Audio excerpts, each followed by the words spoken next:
Welcome to Strip Cover Lit. I'm Adrian Fort. And I'm Dalton Gentry. And we're here with you today for another 6 Things list. This 6 Things is very near and dear to my heart. It's one I've been waiting to do. It's one that I suggested. Well, Dalton, what is it? Well, let's just do the opposite of what everyone else does. This is 6 books to make you a worse person. Oh, yes.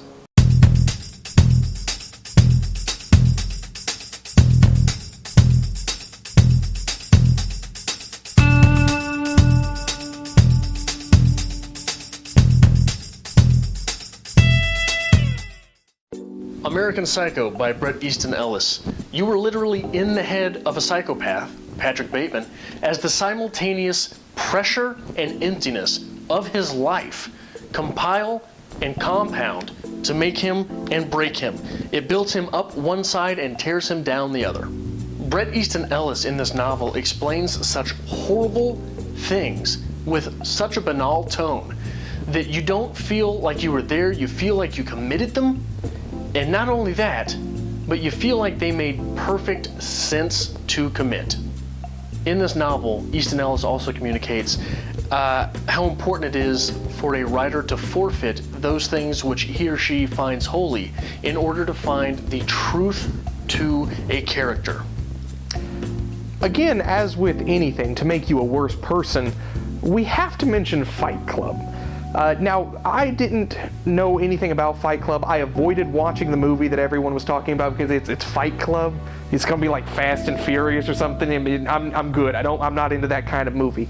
But then I watched the movie, which prompted me to read the book. Coupling with one of Adrian's favorite things, this is delightfully nihilistic in its view. This is just a disregard everything, disregard authority, burn the world, and see what you create, the beauty that you create. This will make you hate everything that you love. And that is not only going to make you a worse person, but a better person in the long run. Charles Bukowski's The Pleasures of the Damned. This book is 548 pages of degeneration. Now let me share a personal story of how I read this book. I was in grad school and my days were dedicated in this fashion. I would wake up, go to the library, read and write for a few hours, go home, go to the gym, get back around 7 o'clock at night. From that point, I would dedicate a lot of my evening hours to poetry. That's when I read The Pleasures of the Damned. So every night around midnight, I got the hankering for cigars and adult beverages. Now we lived about a quarter mile away from a gas station. They knew me by name because I would walk there every night, pick up a cigar, maybe some McCormick's whiskey, maybe a little bit of Levi Garrett, trudge home, and be up until 3 in the morning just pretending I was Charles Bukowski.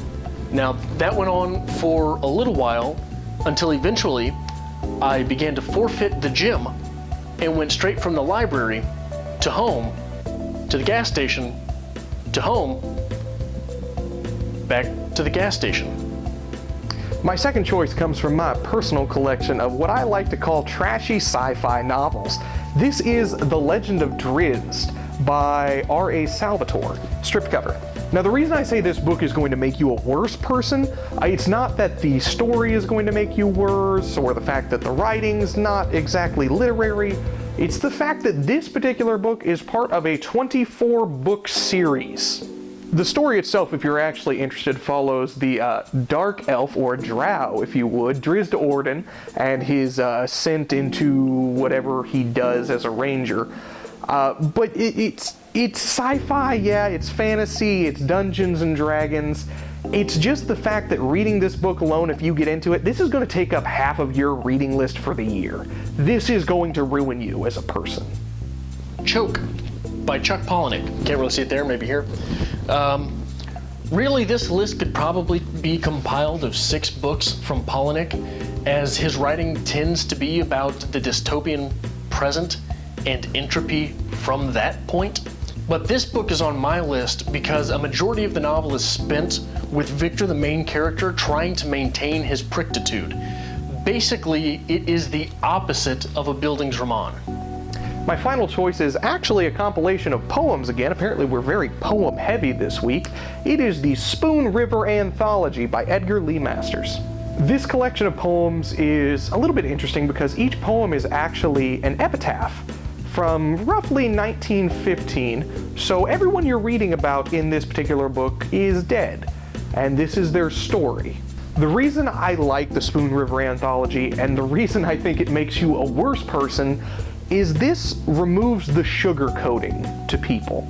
This shows you the gritty stories that no one was supposed to know, that you're just now finding out because this person's deceased. They have nothing holding them to this mortal world. It also demonstrates something that I've preached many, many times. This goes back to the Hunger Games and my rant on that. You have to sometimes kill the character to make them a good character.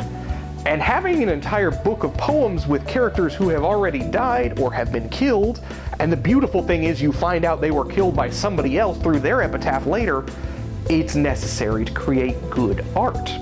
So that's it, guys. Welcome to my level. Welcome to the same books Adrian has plugged for every one of his 6 lists. Ironically enough, to make you a worse person, he thinks they're the best choices possible for everything. Yeah, you got it dirty down. Oh, I've read Fight Club, so I'm working on Bukowski, and I have not read American Psycho, so I guess that's where I stand on this. Fight Club is one of the greatest books of all time. I'm a little upset that you picked it. Spoon River Anthology, I have not read. You don't need to. You don't need anything to make you a worse person. That's not fair. And I said Fight Club. I have read Fight Club, that's mine, but I meant Choke. I have started Choke for you. I have not finished it yet because I've got caught up with everything else I'm trying to read right now. And I am going to just dump a sea of trashy sci-fi novels on you. That is my goal in life. You are slowly morphing into me. I will not be morphing into you. It's coming in due time. But let us know below, what are your choices for 6 books to make you a worse person? Thank you for watching. Thank you for watching another episode of Strip Cover Lit. It is part of our goal to bring you literature. Be that from the writer's perspective, the reader's perspective, be it from film, books, poetry, no matter what. That's part of our goal here. The best of literature and writing almost every day of the week. Right. So if you noticed something here that brought value to your writer's life, we'd really appreciate it if you hit that subscribe button. That really is what pushes us. I mean, we wake up every day, we're like, hey, how many people are actually following? How many people are watching? What can we do here? So make sure you're hitting the subscribe button. Join us every week, actually. Monday, we'll start your week off with a 6 list, get you back into your literary week. Tuesday, we'll hit you with our reader's review. Book review, pretty simple, easy, straightforward. We'll go back into another 6 list on Wednesday. Thursday, we do a little bit of something fun. We'll do challenges, we'll do tags, maybe book hauls. Maybe a makeup challenge. A makeup challenge. We'll see what's coming. Friday, we'll hit you with a writer's quote of the week, get you through the weekend, make you think. Saturday, we'll hit a writer's workshop of the same book that we covered in the reader's review. And Sunday, we'll try to get our normal lives back in order to come right back on Monday. So make sure not only that you hit the subscribe button, but that you follow us on Twitter at @StripCoverLit, @StripCover. @StripCover on Twitter, because on Facebook, we're @StripCoverLit. And on Instagram, we are... On Instagram, we are StripCoverLit. I don't have the internet. I know you don't. Make sure you hit that subscribe button, guys, and we'll see you next time.